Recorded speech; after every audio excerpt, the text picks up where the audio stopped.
Мигранттар булар эмне үчүн мигрант болуп кетет? Анткени бизде Кыргызстанда иш орундары жок, аз болсо, айлык аз, ошон үчүн мигрант болуп кетет. Эмне үчүн?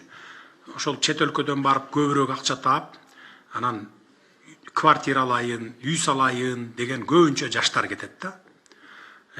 Анан кийин буларды ушу кайтарып келүү жолун биз караштырып атабыз.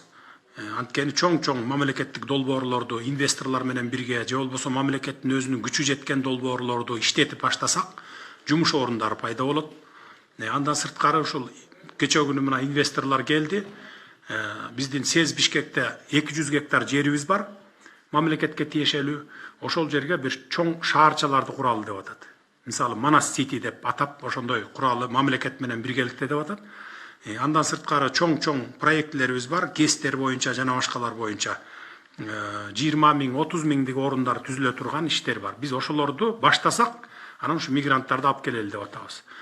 Жанакы чоң шаарларды курганда, ал жерде ушу мамлекеттин да үлүшү болот. Сөзсүз түрдө ошол мамлекеттин үлүшүнө тийген квартираларды биз ипотека катарында, мисалы бир көп мөөнөт менен берсек болот да, баягы процентин кошпой. Азыр бизде 6%, 9%, 10-15ке чейин берип атат го ипотеканы мисалы. Ипотека менен бергенде ошол мамлекеттин жардамы катары ошо жаштарга пайызсыз эле ошол өзүнүн себестоимосу канча болду, ошону менен берсек, ошондо биз көп мигранттарды кайра кайтарып алганга мүмкүнчүлүгүбүз болот да мамлекет. Биз ушул иштерди ишке ашырабыз деп пландаштырып турабыз.